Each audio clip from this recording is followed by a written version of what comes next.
Conozcamos la Biblia.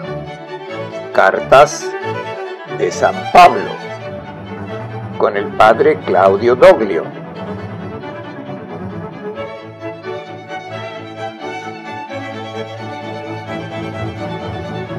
Carta a los Romanos, tercera parte.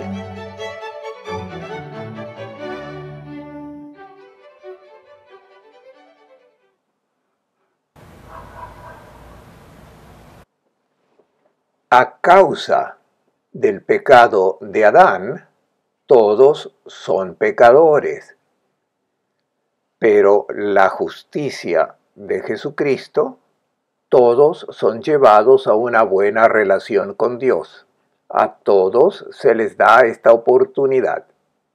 Este es el Evangelio de Pablo que estamos considerando en la carta a los Romanos.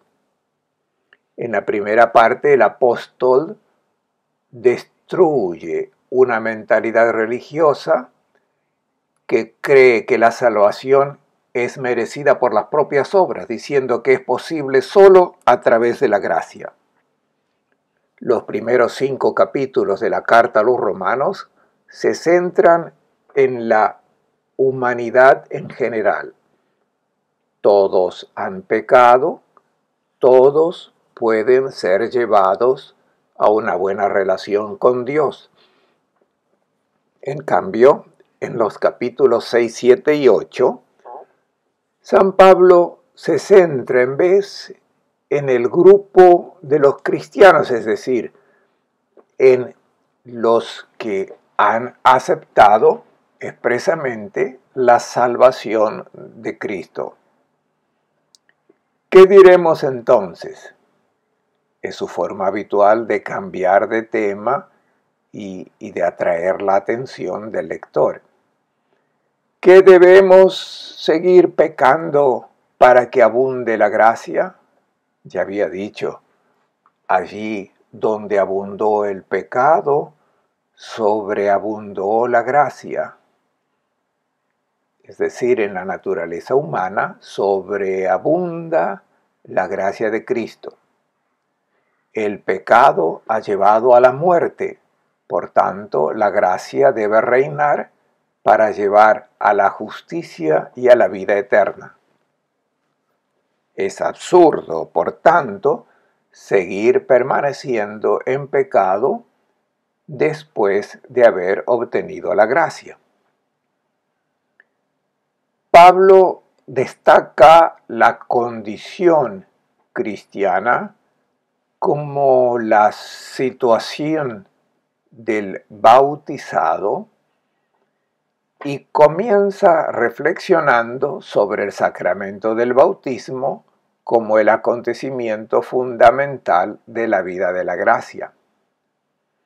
Lamentablemente en nuestra situación actual hemos perdido la dignidad del bautismo, la grandeza del sacramento bautismal, y lo hemos convertido en un rito casi oculto, familiar, y poco significativo para la vida.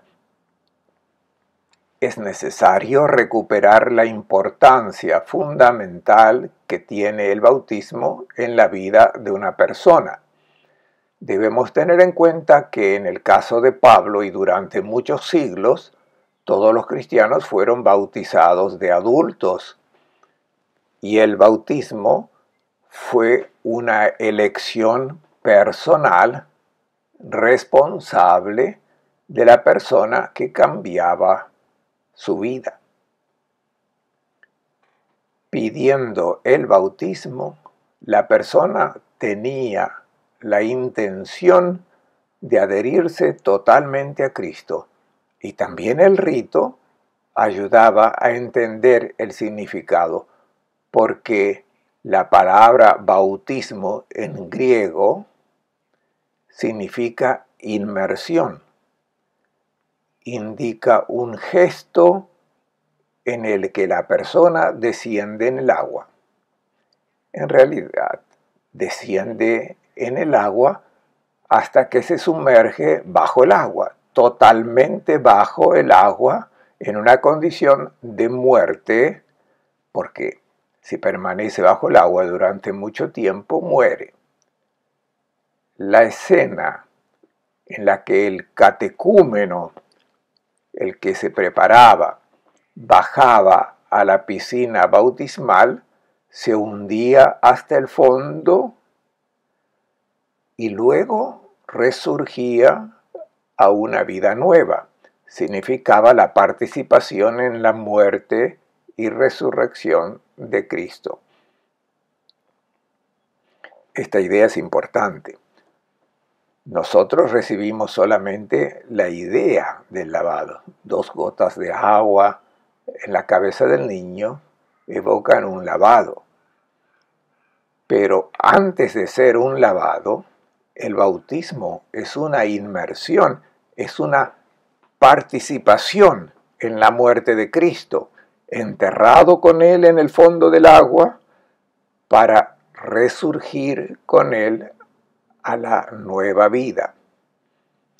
El cristiano, a través del bautismo, es una persona que ha vivido personalmente la experiencia de la muerte de Cristo y su resurrección. Es un muerto que ha vuelto a los vivos. Y por lo tanto, la espiritualidad cristiana está enraizado en este acontecimiento de transformación, de muerte y resurrección. Escuchemos la enseñanza de Pablo, un texto muy importante que la Iglesia nos hace leer en la noche de Pascua, en la gran misa de la vigilia pascual, después del canto del Gloria. Este texto del capítulo 6 de la carta a los Romanos se proclama inmediatamente, mostrando la participación de cada uno de nosotros en la resurrección de Cristo. Por el bautismo fuimos sepultados con Él en la muerte, para que, así como Cristo resucitó de la muerte por la acción gloriosa del Padre, también nosotros llevemos una vida nueva. Fíjense bien en las palabras. También nosotros llevemos una vida nueva. En ese acontecimiento de gracia se nos ha dado la posibilidad de vivir de una manera nueva, de vivir la relación con Dios y de vivir las consecuencias morales prácticas. Porque si nos hemos identificado con Él por una muerte como la suya, también nos identificaremos con Él en la resurrección. Sabemos que nuestra vieja condición humana ha sido crucificada con Él para que se anule la condición pecadora y no sigamos siendo esclavos del pecado. Aquí está el problema, ser esclavos del pecado. En latín, esclavo se dice captivus, cautivo, prisionero. En italiano la palabra cattivo significa malo. Somos malos, es decir, prisioneros del pecado. Seguimos siendo malos. Seguimos necesitando esta redención, esta liberación, porque el mal que llevamos dentro es esa maldad profunda que nos impide tener una buena relación y total relación con Dios. Y necesitamos continuamente esta gracia que nos libera. El bautismo no es un hecho mágico que afecte solo un momento inicial en nuestra vida, sino la condición existencial de toda nuestra vida. Recordar el bautismo significa vivir continuamente en ese estado de gracia, sabiendo que el hombre viejo está muerto, está muriendo, debe morir con Cristo. En otra parte, Pablo define al hombre viejo como la carne. La carne no es el cuerpo, ni siquiera la sexualidad. Cuando Pablo habla de la carne, quiere decir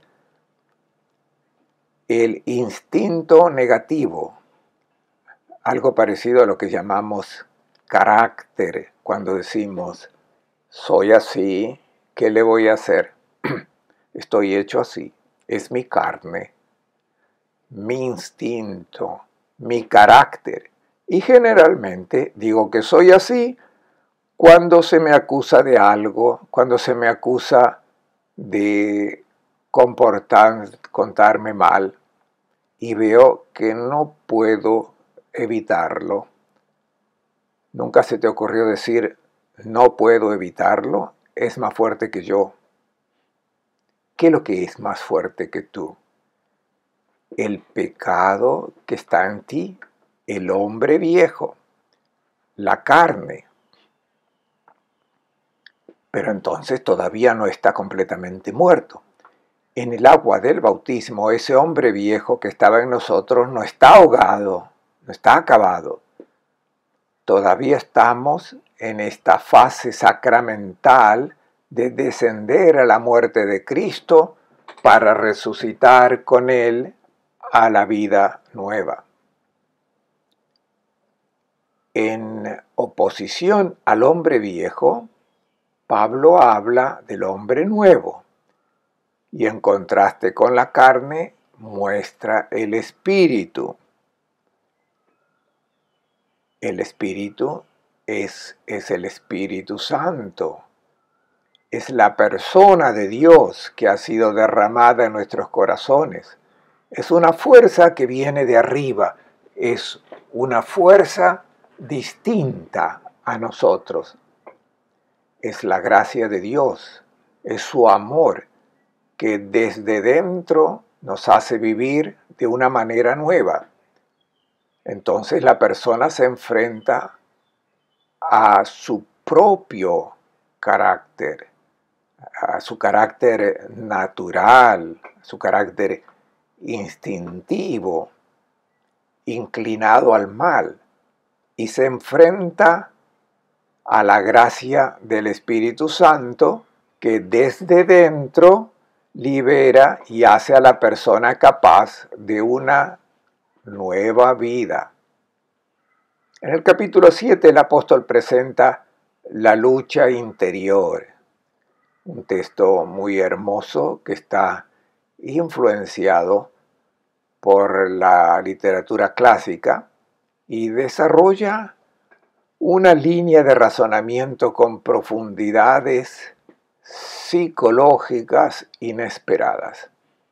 Pablo habla con un genérico yo, no está haciendo una confesión de su propia situación. Se pone en los zapatos de un hombre en general, de una persona, representa el drama de la división. Por un lado, sé cuál es la teoría. Por otro lado, yo no soy capaz de ponerla en práctica. Sabemos que la ley es espiritual, mientras que yo soy carne. Noten el contraste, espíritu-carne. La ley viene de Dios, la ley es buena, pero yo soy de carne y estoy vendido como esclavo al pecado. Soy malo, ni siquiera puedo entender lo que hago.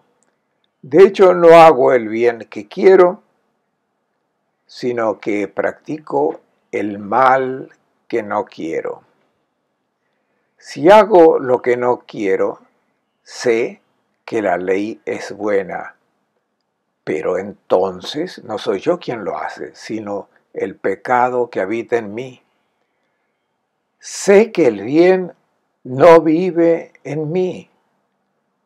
Hay un deseo de bien, pero no la capacidad de hacerlo. No cumplo el bien que quiero, sino el mal que no quiero. ¿Y no has comprendido cómo debes comportarte y luego te comportas de otra manera? Conocemos la teoría, pero de hecho, ¿cuántas veces nos hemos comportado de forma diferente? ¿Y por qué lo hemos hecho? Porque nos vino instintivamente, porque así somos, porque somos esclavos de nuestra carne, de nuestro pecado. En nosotros hay un deseo de bondad. Sería bonito hacerlo así, sería necesario. Y a nivel de teoría, todos somos maestros. Pero luego nos damos cuenta de que en la práctica no lo conseguimos. Hay un deseo de bondad, pero no la capacidad de ponerlo en práctica. Consiento en mi corazón a la ley de Jesús, a la ley de Dios, pero en mis miembros veo otra ley que hace guerra a la ley de mi mente y me hace esclavo de la ley del pecado. Desgraciado de mí, ¿quién me librará de esta condición mortal? Es el grito de la humanidad, de Adán, el hombre de siempre que desea el bien y se da cuenta que es incapaz de hacerlo. ¿Quién me librará? Jesucristo. Gracias a Dios por Jesucristo, Señor nuestro. Es Él quien nos ha liberado de la carne y nos ha dado la posibilidad de vivir en el Espíritu. El capítulo 8 de la carta a los Romanos es la cumbre, la parte más hermosa, y realmente les recomiendo que vayan a buscar el texto de su Biblia y de leerlo repetidamente, tratar de entenderlo de la mejor manera posible, mejor aprenderlo de memoria. Es un capítulo fundamental de nuestra fe cristiana. Es la presentación teológica y poética de la vida en el Espíritu. La vida del cristiano está animada por el Espíritu. Ya no estamos bajo la carne, bajo el dominio de la carne, obligados a hacer el mal porque no tenemos otra posibilidad. Vivimos influidos por el Espíritu de Dios. No estamos en deuda con la carne para vivir según la carne. Con la ayuda del Espíritu hacemos morir las obras de la carne para vivir. Es la continuación existencial del bautismo. Dar muerte a las obras de la carne para vivir en la plenitud del Espíritu de Dios. Los hijos de Dios son los que se dejan guiar por el Espíritu. Y no hemos recibido un espíritu de esclavos para volver a caer en el miedo, sino un espíritu de hijos. Aquí está la cumbre. Nos hemos convertido en hijos. Hemos sido adoptados por Dios, puestos como parte de su vida. Nos hemos convertido en partícipes de la vida divina. Nos hemos convertido en auténticos hijos e hijas. De esclavos nos hemos convertido en hijos. Hemos recibido el Espíritu de Jesús, que es el único Hijo. Y también nosotros nos hemos convertido en hijos e hijas de Dios.